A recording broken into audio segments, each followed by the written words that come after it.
अस्सलाम वालेकुम dear student, उम्मीद करता हूँ कि आप सब खैर खैरियत से होंगे। देखिए, दुनिया लॉकडाउन हो गई है तो नो प्रॉब्लम, आप घर में बैठे हुए लॉकडाउन कंडीशन में है तो नो प्रॉब्लम। लेकिन एक बात याद रखिएगा कि आपने ब्रेन को लॉकडाउन नहीं करना, आपने एक्टिव रहना है। जैसे ही हालात नॉर्मल होने हैं तो फ़ौरन स्टडी का बर्डन बढ़ना है, और स्टडी का बर्डन, एग्ज़ाम का बर्डन, इंटी टेस्ट का बर्डन, सभी बर्डन बढ़ने हैं। तो उसी को मेंटेन करने के लिए हमने डेली बेसिस पे काम करना है। मैं काम कर रहा हूँ, मैं डेली बेसिस पे लेक्चर अपलोड कर रहा हूँ, तो आप भी मेरे लेक्चर को सुनते रहिएगा। घर में बैठ के जो है स्टडी करते रहना है और अपने आप को एग्ज़ाम के लिए रेडी रखना है। तो ओके जी, आज का जो हमारा लेक्चर है वो किस पे है? आज का लेक्चर ऑक्सीडेशन रिएक्शन पे है। जितने भी ऑक्सीडेशन रिएक्शन हैं हमारी बुक में, उनको हमने एक ही लेक्चर में जो है वो क्लियर करना है। तो आज का जो मेरा लेक्चर है वो, उसमें प्रीवियस लेक्चर जो अपलोड हुआ है उसमें जो KMnO4 टेस्ट और अनसैचुरेशन टेस्ट था, उसमें मैंने कुछ चीज़ें बताई थी। क्या बताया था? पेज नंबर 155 पे अल्कीन को हमने डिस्कस किया था, पेज नंबर 166 पे अल्काइन को डिस्कस किया था, और पेज नंबर 253 पे कीटोन को डिस्कस किया था, और पेज नंबर 187 पे अल्काइल बेंजीन की मैंने ऑक्सीडेशन बताई थी। और ये KMnO4 का जो है वो अगर आपने लेक्चर देखने हैं तो अनसैचुरेशन टेस्ट आप देखिएगा और उसमें ये आपको लेक्चर मिल जाएगा। तो ये जो है ऑलरेडी मैंने ये चीज़ें डिस्कस कर दी हुई हैं। अब नेक्स्ट देखना है कि आज का जो हमारा नेक्स्ट लेक्चर है वो किस पे स्टार्ट हो रहा है। Page number 217, page number 243 book का, FSC बुक का पेज नंबर 217 एंड 243। और क्या है इसमें हमने करना क्या है कि K2Cr2O7 in the presence of H2SO4 is oxidising agent. ये ऑक्सीडाइजिंग एजेंट है, और ये यहाँ पे मैं किसके ऊपर पहले अप्लाई करने लगा हूँ? अल्कोहल के ऊपर अप्लाई करने लगा हूँ। अल्कोहल कितनी तरह की होती है? 3 तरह की। ये प्रीवियस लेक्चर में भी हमने शेयर किया था। और कौन सी अल्कोहल ऑक्सीडाइज हो सकती है? वो अल्कोहल जिसके पास अल्फा हाइड्रोजन होगा वो ऑक्सीडाइज होगी। ये बार बार रिपीट कर रहा हूँ, कौन सी अल्कोहल की ऑक्सीडेशन हो सकती है? MCQs भी है, ये आपसे पूछ भी सकता है कि कौन सी अल्कोहल की ऑक्सीडेशन हो सकती है जिसके पास अल्फा हाइड्रोजन होगा उसकी ऑक्सीडेशन होगी। अल्कोहल 3 तरह की होती है। टर्शरी अल्कोहल, टर्शरी अल्कोहल के पास no alpha hydrogen, alpha carbon के साथ जो हाइड्रोजन अटैच होता है that hydrogen is called alpha hydrogen, और alpha carbon the carbon that directly attach to functional group. तो इसका मतलब है कि इसके पास अल्फा हाइड्रोजन है नहीं है। अगर अल्फा हाइड्रोजन नहीं है तो इसकी ऑक्सीडेशन भी नहीं होगी। नेक्स्ट हमारे पास कौन सी अल्कोहल है? सेकेंडरी अल्कोहल है। अगर हम सेकेंडरी अल्कोहल को देखते हैं तो यहाँ पे मैंने 2 एग्जाम्पल कोड की हैं। पहली एग्जाम्पल है मेरे पास 2 प्रोपानोल। अगर 2 प्रोपानोल में देखते हैं तो इसके पास this carbon is called alpha carbon, और इस अल्फा कार्बन के पास हाइड्रोजन प्रेजेंट है। इसका मतलब है कि इसकी ऑक्सीडेशन है हो सकती है। अगर इसकी ऑक्सीडेशन होगी तो सेकेंडरी अल्कोहल है। सेकेंडरी अल्कोहल की ऑक्सीडेशन से क्या बनेगा? कीटोन बनेगा। और कीटोन 2 तरह की होती है, इसीलिए मैंने उसको डिस्कस भी किया था। अब यहाँ पे देखें कि ये क्लीवेज दोनों तरफ से हो सकती है, तो उसके रिजल्ट में एसिटिक एसिड बनेगा और फॉर्मिक एसिड बनेगा। ये प्रीवियस लेक्चर में मैंने इसकी रीजन और डिटेल बताई हुई है अनसैचुरेशन टेस्ट में, KMnO4 वाले लेक्चर में। अब नेक्स्ट यहाँ पे देखिएगा, अगर सेकंड एग्जांपल जो है मोर इंपॉर्टेंट, क्योंकि यहाँ पे अनसिमेट्रिकल कीटोन बननी है। यहाँ पे मेरे पास जो एग्जांपल है ये 2 ब्यूटानोल की एग्जांपल है। यहाँ पे 2 ब्यूटानोल में भी सेकेंडरी अल्कोहल है और अल्फा हाइड्रोजन प्रेजेंट है। अल्फा हाइड्रोजन प्रेजेंट है तो ऑक्सीडेशन होगी, और उसके रिजल्ट में क्या बनेगा? कीटोन बनेगा। कौन सी कीटोन? 2 ब्यूटानोल बनी है। 2 ब्यूटानोल ऑक्सीडाइज हो रही है और उसके रिजल्ट में 2 ब्यूटानोन बन रही है।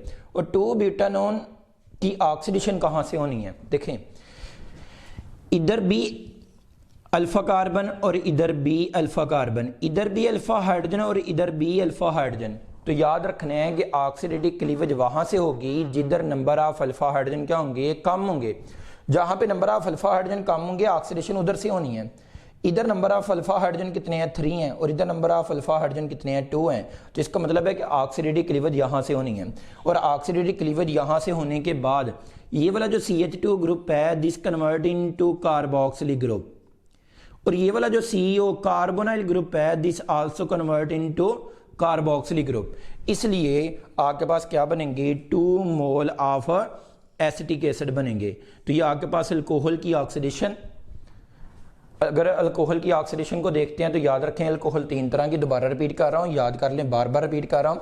टर्शियल अल्कोहल की ऑक्सीडेशन है नहीं होती, टर्शियल सेकेंडरी अल्कोहल की ऑक्सीडेशन होती है तो कीटोन बनता है, अगर कीटोन की ऑक्सीडेशन होती है तो कार्बोक्सिलिक एसिड बनता है। अगर प्राइमरी अल्कोहल की ऑक्सीडेशन होती है तो इसको भी हम यहाँ पे डिस्कस कर लेते हैं। प्राइमरी अल्कोहल की ऑक्सीडेशन होती है तो उसके रिजल्ट में अल्डिहाइड बनता है। यहाँ पे एग्जांपल ली है मैंने, एथेनॉल की एग्जांपल ली है। एथेनॉल में देखें this carbon is called alpha carbon और अल्फा हाइड्रोजन प्रेजेंट है, तो ऑक्सीडेशन होगी और उसके रिजल्ट में क्या बन जाएगा, एसिड अल्डिहाइड बन जाएगा या आयोपिक नेम एथेनॉल बन जाएगा। अब एथेनॉल की ऑक्सीडेशन होगी तो उसके रिजल्ट में क्या बनेगा, एसिटिक एसिड बनेगा। नेक्स्ट वेरी इंपॉर्टेंट पॉइंट क्या है, वेरी इंपॉर्टेंट पॉइंट, कोई भी carboxylic acid, mono carboxylic acid oxidise नहीं होता, किसके अलावा, फार्मिक एसिड के अलावा।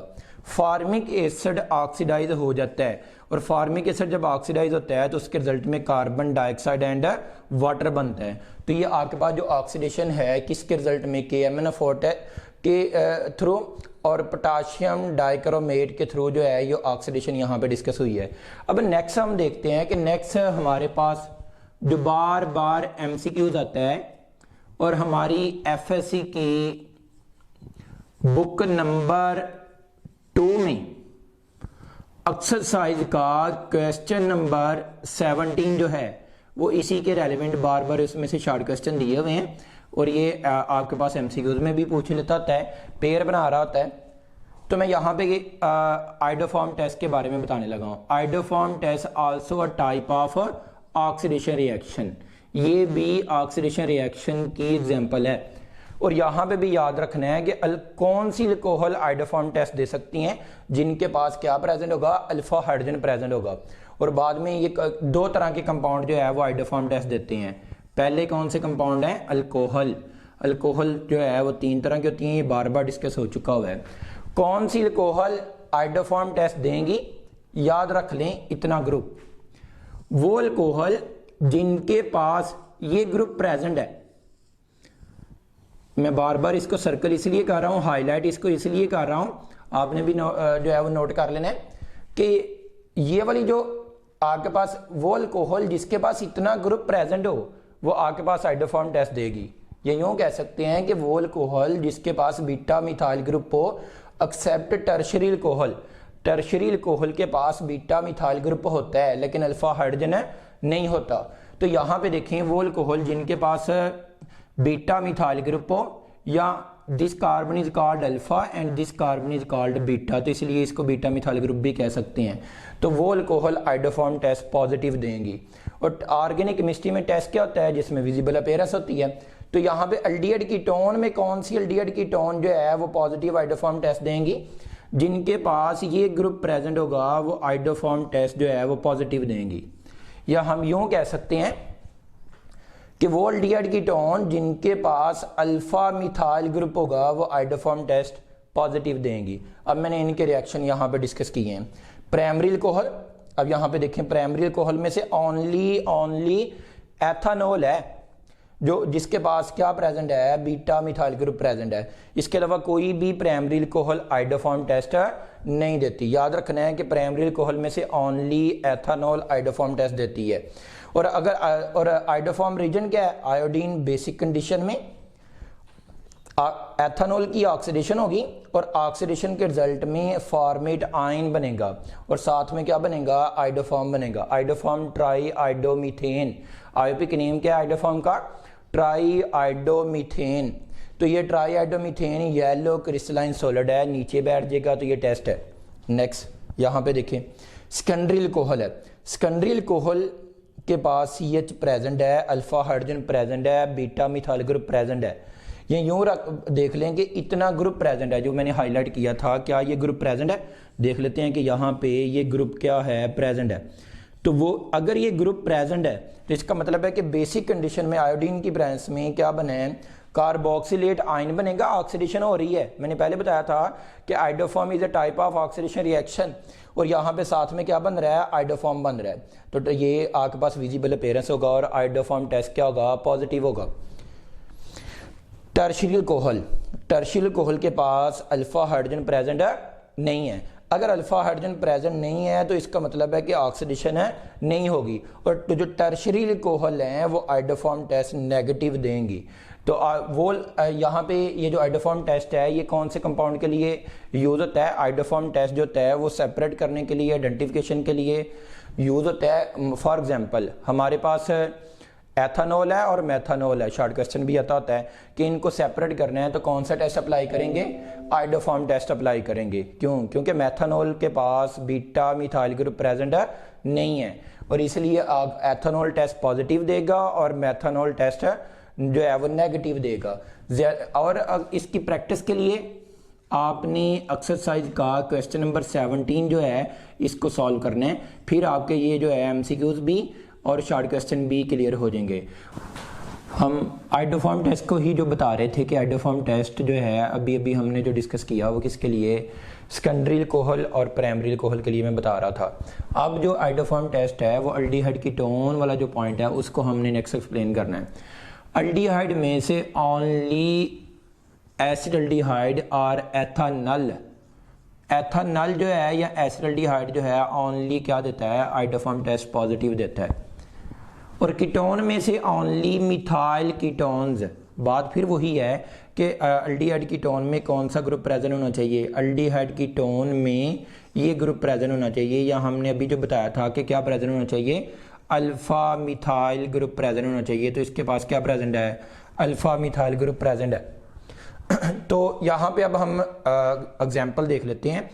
एसिडल्डिहाइड है, iodine in the presence of basic condition, iodine oxidise हो रहा है और उसके रिजल्ट में आइडोफॉर्म CHI3 जो है यहाँ पे प्रेसिपिटेट कर रहा है, और इसका कलर क्या है, येलो क्रिस्टलाइन सॉलिड है, जो अभी मैंने पहले भी बताया था।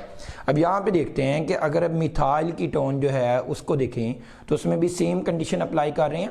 अगर हम सेम कंडीशन अप्लाई करते हैं तो यहाँ पे why we required methyl group, because methyl group convert into iodoform. जो मिथाइल ग्रुप है वो किस में कन्वर्ट हो रहा है, वो आइडोफॉर्म में कन्वर्ट हो रहा है, इसलिए हमें मिथाइल ग्रुप चाहिए। और ये रीज़न मैं बार बार बता रहा हूँ कि मिथाइल ग्रुप होगा तो आइडोफॉर्म बनेगा, अदरवाइज आइडोफॉर्म नहीं बनेगा। आइडोफॉर्म में से हमने क्लोरोफॉर्म, ब्रोमोफॉर्म, फ्लोरोफॉर्म क्यों नहीं लिया, क्योंकि आयोडीन ही कलर देता है, तो इसलिए टेस्ट वही है, बाकी रिएक्शन होंगे लेकिन वो टेस्ट नहीं होंगे। तो अब नेक्स्ट मेरा जो टॉपिक है वो कौन सा है, गिफ्ट फॉर टॉलरेंस रीजन। टॉलरेंस रीजन जो होता है ये also the type of oxidation reaction, but ये माइल्ड ऑक्सीडाइजिंग एजेंट है, स्ट्रॉन्ग ऑक्सीडाइजिंग एजेंट नहीं है। यहाँ पे देखिए मैंने एक एमसीक्यूज ऐड किया है, which one of the following not give positive Tollens test. Tollens test also called silver mirror test, इसको सिल्वर मिरर टेस्ट भी कहते हैं, also called silver mirror test. Why silver mirror test, क्योंकि इसमें silver बनता है। टेस्ट ट्यूब में जब हम टेस्ट ट्यूब लेते हैं, यहाँ पे मैं आपको बताऊं कि यहाँ पे अगर हम टेस्ट ट्यूब लेंगे तो उसमें अगर हम टॉलरेंस रीजन ऐड करते हैं तो उसकी साइडों पे सिल्वर डिपॉजिट हो जाता है, और सिल्वर डिपॉजिट होने की वजह से हमें जो टेस्ट ट्यूब होती है उसमें हमें अपना मिरर नज़र आ रहा होता है। और अगर जो है हम ये जब टेस्ट परफॉर्म करते हैं तो उसमें हमें अपना जब मिरर नज़र आता है, तो इसलिए इसको क्या बोलते हैं, सिल्वर मिरर टेस्ट भी बोलते हैं। यहाँ पे अब बताइएगा जी, which one of the following not give positive Tollens test. Benzaldehyde है, एरोमेटिक एल्डिहाइड है, और उसके बाद क्या है, alpha hydroxy ketone, alpha hydroxy ketone. Why alpha hydroxy, alpha position पे हाइड्रोक्सिल ग्रुप लगा हुआ है। उसके बाद अल्डिहाइड है, अल्डिहाइड में से एग्जांपल किसके लिए है, एसिडल्डिहाइड की। और उसके बाद क्या है, फॉर्मिक एसिड है, और लास्ट पे हमारे पास क्या है, कीटोन की एग्जांपल है। तो हमें यहाँ पे देखना होगा कि मैंने डिफरेंट टाइप के एग्जांपल यहाँ पे कोड की है, और ये क्यों, इस बुक में सिर्फ उसने मेंशन क्या किया हुआ है, बुक में उसने सिर्फ मेंशन किया हुआ है कि जो अल्डिहाइड टॉलरेंस टेस्ट होता है वो ओनली अल्डिहाइड के लिए होता है, लेकिन हमें यहाँ पे स्पेसिफाई करना होगा कि जो टॉलरेंस टेस्ट है वो अल्डिहाइड के लिए तो होता है, और कौन से कंपाउंड हैं जो टॉलरेंस टेस्ट देते हैं, तो वो और कौन से कंपाउंड हैं, इसका मतलब है कि ये टेस्ट बी पॉजिटिव देता है, ये टेस्ट बी पॉजिटिव देता है, क्योंकि अल्फा हाइड्रोक्सी कीटोन में से यहाँ पे ये हाइड्रोजन प्रेजेंट है और यहाँ से डाई कीटोन ग्रुप बनता है, इसकी भी ऑक्सीडेशन हो जाती है और ये कीटोन में कन्वर्ट हो जाता है।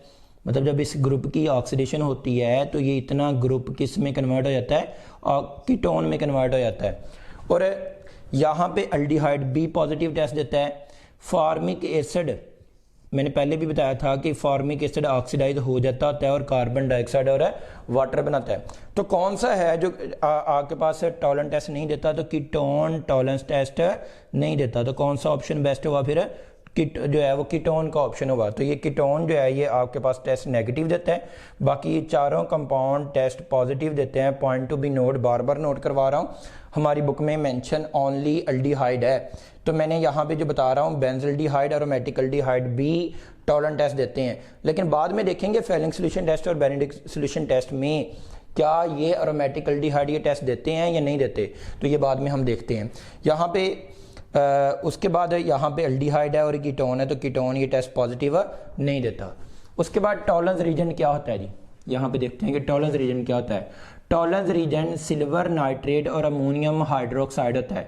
जब हम इनको कंबाइन करते हैं तो कंबाइन करने के रिजल्ट में एक रीजन बनता है, that is called Tollens reagent, that is called di amine silver 1, क्योंकि यहाँ पे जो +1 है सिल्वर न्यूट्रल है, अमाइन न्यूट्रल है। न्यूट्रल लिगेंड के ऊपर चार्ज कितना होता है, 0। न्यूट्रल लिगेंड के ऊपर चार्ज 0 होता है, तो इसका मतलब है कि ये वाला जो चार्ज है ये सिल्वर के ऊपर है। और यहाँ पे देखें सिल्वर +1 से सिल्वर 0 में आ रहा है, तो इसका मतलब है कि सिल्वर की क्या हो रही है, रिडक्शन हो रही है। अगर सिल्वर की रिडक्शन हो रही है तो अल्डिहाइड की क्या हो रही है, ऑक्सीडेशन हो रही है। तो यहाँ पे अल्डिहाइड ऑक्सीडाइज हो रहा है और जो सिल्वर है वो रिड्यूस हो रहा है। तो जो वो रीजन जो खुद रिड्यूस हो रहा होता है that is the oxidising agent, और वो रीजन जो खुद ऑक्सीडाइज हो रहा है that is called reducing reagent. तो यहाँ पे अल्डिहाइड रिड्यूसिंग रीजन है और यहाँ पे जो आपके पास टॉलरेंस रीजन है ये ऑक्सीडाइजिंग रीजन है। तो ये उसके बाद यहाँ पे नेक्स्ट एग्जांपल देखें, मैंने यहाँ पे जो कोड किया था अरोमेटिक अल्डिहाइड में टॉलरेंस रीजन ऐड किया। जैसे ही हमने टॉलरेंस रीजन ऐड किया तो बेंजल्डिहाइड ऑक्सीडाइज हो गया, बेंजल्डिहाइड क्या हो रहा है, ऑक्सीडाइज हो रहा है। और यहाँ पे टॉलरेंस रीजन में जो सिल्वर +1 था वो क्या हो रहा है, रिड्यूस हो रहा है। तो ये आपके पास ऑक्सीडेशन भी हो रही है और रिडक्शन भी हो रही है। तो यहाँ पे सेम रिएक्शन इन्हीं के फॉर्मिक एसिड का भी, एसिडिक जो है एसिडल्डिहाइड का भी, और अल्फा हाइड्रोक्सी कीटोन का भी और अरोमेटिक अल्डिहाइड का भी, ये सारे रिएक्शन इसी तरह के होंगे। नेक्स्ट देखते हैं फेलिंग सोल्यूशन टेस्ट और बेनेडिक्ट सोल्यूशन टेस्ट, दोनों में डिफरेंस क्या है। कि शॉर्ट क्वेश्चन में भी पूछ सकता है कि what is the difference between the Fehling solution test and Benedict solution test. दोनों में देखें, दोनों में ब्रिक रेड पीपीडीज तो बनती हैं, दोनों में बनती है, दोनों में ब्रिक रेड पीपीडीज बनती हैं। किसकी, क्यूप्रस ऑक्साइड की। क्या पढ़ना है, क्यूप्रस ऑक्साइड। क्यों क्यूप्रस ऑक्साइड, क्योंकि कॉपर की जो वैलेंसी है वो +1 है और यहाँ पे कॉपर की वैलेंसी कितनी है, +2 है। यहाँ पे जो ऑक्सीडेशन स्टेट है कॉपर के ऊपर वो +2 है और यहाँ पे जो ऑक्सीडेशन स्टेट है यहाँ पे कॉपर के ऊपर वो क्या है, +1 है। तो कॉपर +2 से +1 में जा रहा है, कॉपर की रिडक्शन हो रही है, तो इसका मतलब है कि अल्डिहाइड की क्या हो रही है, ऑक्सीडेशन हो रही है। तो यहाँ पे जो फेलिंग सोल्यूशन होता है उसमें 2 सोल्यूशन होते हैं। सोल्यूशन नंबर 1 क्या होता है, सोल्यूशन नंबर 1 होता है कॉपर सल्फेट का सोल्यूशन होता है। और कॉपर सल्फेट का जो कलर होता है ये ब्लू कलर होता है, कॉपर सल्फेट का जो कलर होता है ब्लू होता है। और उसके बाद जो सोल्यूशन नंबर 2 होता है वो सोडियम पोटाशियम टार्टरेट होता है, टार्टारिक एसिड से, टार्टारिक एसिड का सोल्यूशन होता है। दोनों सोल्यूशन को कंबाइन किया जाता है और इसमें अल्डिहाइड ऐड किया जाता है। और जैसे ही हम अल्डिहाइड ऐड करते हैं तो फेलिंग सोल्यूशन में क्या प्रेजेंट होता है, कॉपर +2 प्रेजेंट होता है। और कॉपर +2 जो है वो रिड्यूस होकर किस में चला जाता है, कॉपर +1 में चला जाता है। कॉपर +2 रिड्यूस हो रहा है तो इसका मतलब ऑक्सीडाइजिंग एजेंट है। और अल्डिहाइड यहाँ पे ऑक्सीडाइज हो रहा है। अगर अल्डिहाइड अगर ऑक्सीडाइज हो रहा है तो इसका मतलब है कि ये रिड्यूसिंग एजेंट है और ये ऑक्सीडाइजिंग एजेंट है। ये बार बार एमसीक्यूज में हमसे पूछता होता है कि इस रिएक्शन में ऑक्सीडाइजिंग एजेंट कौन सा है और रिड्यूसिंग एजेंट कौन सा है। और ये बना क्या है, cuprous oxide, not cupric. MCQs में दोनों ऑप्शन होते हैं, cuprous oxide and cupric oxide. तो यहाँ पे क्यूप्रस, कॉपर +1 हो तो क्यूप्रस, कॉपर +2 हो तो क्यूप्रिक। अब यहाँ पे देखते हैं बेनेडिक्ट सोल्यूशन टेस्ट किसके लिए होता है। बेनेडिक्ट सोल्यूशन टेस्ट में सोल्यूशन नंबर 1 क्या होता है और सोल्यूशन नंबर 2 क्या होता है। सोल्यूशन नंबर 1 जो होता है वो कॉपर सल्फेट 5H2 ही होता है, लेकिन जो सोल्यूशन नंबर 2 होता है वो सिट्रिक एसिड का साल्ट होता है। सिट्रिक एसिड का फार्मूला यहाँ पे मेंशन है। सिट्रिक एसिड का जो साल्ट होता है वो इसमें सोल्यूशन नंबर 2 में ऐड किया होता है। सिर्फ दोनों में ये डिफरेंस है कि इसमें सिट्रिक एसिड कम्प्लेक्स होता है और इसमें टार्ट्रेट कम्प्लेक्स होता है। इसको याद करने का एमसीक्यूज में अगर भूल जाए तो फेलिंग से एफ को बाहर निकालते हैं। अगर हम एफ को थोड़ा सा एफ वाले ऊपर वाले लाइन को थोड़ा सा लेंथ में कर दें तो ये this is represent by T, तो टी से क्या बन जाएगा टार्ट्रेट, टी से बन जाएगा टार्ट्रेट। और यहाँ से बी से सिट्रेट, तो सिट्रेट यहाँ पे यूज होता है। यहाँ पे जो कम्प्लेक्स होता है वो सिट्रेट यूज होता है। और यहाँ पे भी जो अल्डिहाइड है उसमें जब बेनेडिक्ट सोल्यूशन ऐड करते हैं तो बेनेडिक्ट सोल्यूशन में क्या प्रेजेंट होता है, कॉपर +2 प्रेजेंट होता है। और जो कॉपर +2 है, कॉपर +2 रिड्यूस होकर कॉपर +1 में, तो इसका मतलब है कि यहाँ पे रिडक्शन हो रही है और यहाँ पे अल्डिहाइड की ऑक्सीडेशन हो रही है, तो ये ऑक्सीडाइज होकर कार्बोक्सिलेट आयन में कन्वर्ट हो जाता है और यहाँ पे ब्रिक रेड पीपीडीज बनती हैं। नेक्स्ट मोर इंपॉर्टेंट पॉइंट मैंने अभी जो बताया था कि टॉलरेंस रीजन एरोमेटिक अल्डिहाइड के लिए है, लेकिन याद रखना है कि Fehling solution test and Benedict solution test जो दोनों हैं ये only important point only aliphatic aldehyde के लिए, ये ओनली किसके लिए हैं, एलिफेटिक अल्डिहाइड के लिए हैं। ये बार बार पॉइंट आएगा कि एलिफेटिक अल्डिहाइड के लिए हैं, ये एरोमेटिक अल्डिहाइड के लिए नहीं है। लेकिन अगर यहाँ पे हमने कंपेयर करना हो कि टॉलरेंस रीजन और फेलिंग सोल्यूशन टेस्ट या बेनेडिक्ट सोल्यूशन टेस्ट में से ज्यादा स्ट्रॉन्ग ऑक्सीडाइजिंग एजेंट कौन सा है, तो Tollens reagent more strong oxidising agent as compare to Fehling solution test and Benedict solution test. तो यहाँ पे जितने भी लेक्चर ऑक्सीडेशन रिएक्शन के लिहाज से हैं, ये मैंने मतलब ये जो टेस्ट भी हैं और ये रिएक्शन भी हैं, इनमें मुझे कमेंट में ज़रूर बताइएगा, मुझे इनबॉक्स में ज़रूर बताइएगा कि यहाँ पे हमें सर ये प्रॉब्लम है। तो नेक्स्ट उस लेक्चर में मैं आपके साथ शेयर करूँगा। Wish you best of luck, God bless you. बेटा घर रह के पढ़ते रहिएगा और मेरी दुआएं आपके साथ हैं, आप सब लोगों को कामयाब करे।